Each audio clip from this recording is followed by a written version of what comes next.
नमस्कार, मी पंजाब डक. आज आहे सांगायचं झालं तर 21 जून पासून ते 30 जूनच्या दरम्यान राज्यात चांगला पेरणीयोग्य पाऊस पडणार आहे. तो पाऊस सगळीकडे एका दिवसात सगळीकडे जाणार नाही, दररोज वेगवेगळ्या भागात जाणार आहे. म्हणून हा अंदाज सर्व शेतकऱ्यांनी लक्षात द्यायचा. आणि शेतकऱ्याला एक विनंती की जमिनीमध्ये पेरणी करत असताना जमिनीमध्ये ओल तपासून पेरणी करावी. कारण की 4 बोट 6 बोट वर जर तुम्ही पेरणी केली तर ती तुमची पेरणी खराब होऊ शकते. म्हणून पेरणी करत असताना जमिनीतील सगळ्यात महत्वाचा ओल तपासणं. आणि त्याच्यानंतर सांगू इच्छितो की पेरणीसाठी आता उशीर झाला तर उशीर झाल्यामध्ये जर कापूस लागवड करत असत तर सगळ्यात महत्वाचं आता अंतर कमी करावं लागतं.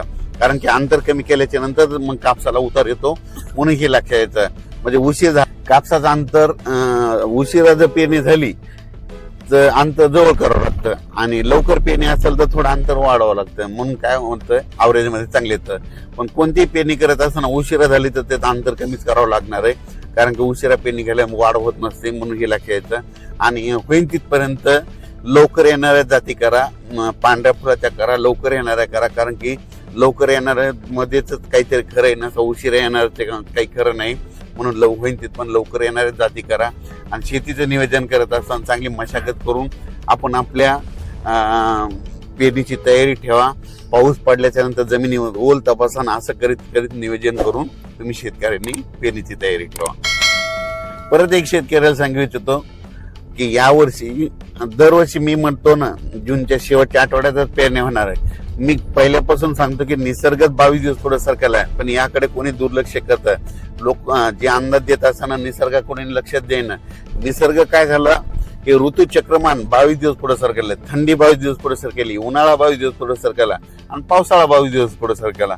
एल निनो बद्दल सांगायचं झालं तर एल निनो असो या नसो दरवर्षी आपल्या महाराष्ट्रामध्ये भारतामध्ये पाऊस येतो तर येतोच. ही गोष्ट लक्षात घ्यायची.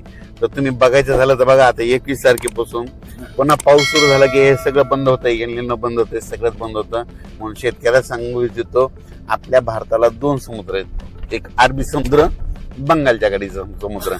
अरबी समुद्रामधून जरी पाऊस नाही आला तर शेतकऱ्यांनी एक तारीख लक्षात घ्या. 20 सप्टेंबर एक कॅलेंडर मध्ये लिहून ठेवा. 20 सप्टेंबरला एक पाऊस येणार आणि शिवाय शेतकऱ्याची ज्वारीची पेरणी करून देणार. म्हणून हे गणित लक्षात घ्यायचं. म्हणून म्हणतो एल निनो असं नसो दरवर्षी आपल्या महाराष्ट्रात पाऊस येणं हे निश्चित. एल निनो तुम्हाला सांगू इच्छितो 15-20 वर्षामध्ये कधीतरी एकदा उद्भवतो असतो. दरवर्षी समुद्राचं तापमान सारखं नसतं. तर तुम्हाला सांगतो हे जे एवढा 5-7 हजार किलोमीटर इतक्या दूरचा समुद्र आहे ह्या समुद्रामध्ये तापमानामध्ये खूप तफावत असते. 1-2 किलोमीटर 10-20 किलोमीटर तापमानामध्ये गरम गार पाणी होत असतं. म्हणून असतो एल निनो असं येणं दरवर्षी आपल्या महाराष्ट्रात पाऊस येणार हे निश्चित धरायचं. यावर्षी देखील येणार आहे. फक्त जेमतेम पडणार आहे, सरासरी इतका पडणार आहे. पण परतीचा पाऊस जास्त पडणार आहे. म्हणून हा अंदाज लक्षात घ्यायचा. आणि खूप प्रसार माध्यमातून शेतकरी खूप घाबरत आहेत. शेतकऱ्यांनो जून मध्ये पहिल्यापासून म्हटलं तर कमी पाऊस पडणार आहे, जुलैमध्ये जास्त पडणार आहे, ऑगस्ट मध्ये थोडाफार कमी राहील. पण सप्टेंबर ऑक्टोबर परतीचा पाऊस जास्त राहणार आहे. 13 नोव्हेंबरला थंडी येणार आहे. म्हणून यावर्षी दोन्ही पीक येणार आहे. एक तर खरीप पण येणार आहे आणि रब्बी पण येणार आहे. खरीप कशामुळे चांगला येणार आहे, खरीप मध्ये जेमतेम पाऊस असला थोडा कमी असला की ट्रेस भेटल्याच्या नंतर पिकाला फुलं लागतात. फुलं लागल्याच्या नंतर शेंगात रूपांतर होतं. त्याच्यामुळे खरीपाचं पीक चांगलं येणार आहे. आणि त्याच्यानंतर रब्बी पीक कशामुळे येणार आहे, कारण की खरीप आणि रब्बीचा निवाडा करणारा जो पाऊस आहे ते एक पाऊस काय होतं ऑक्टोबर म्हणजे परतीचा पाऊस पडणार आहे.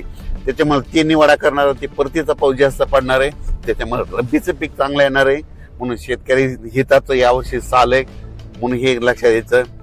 आपल्या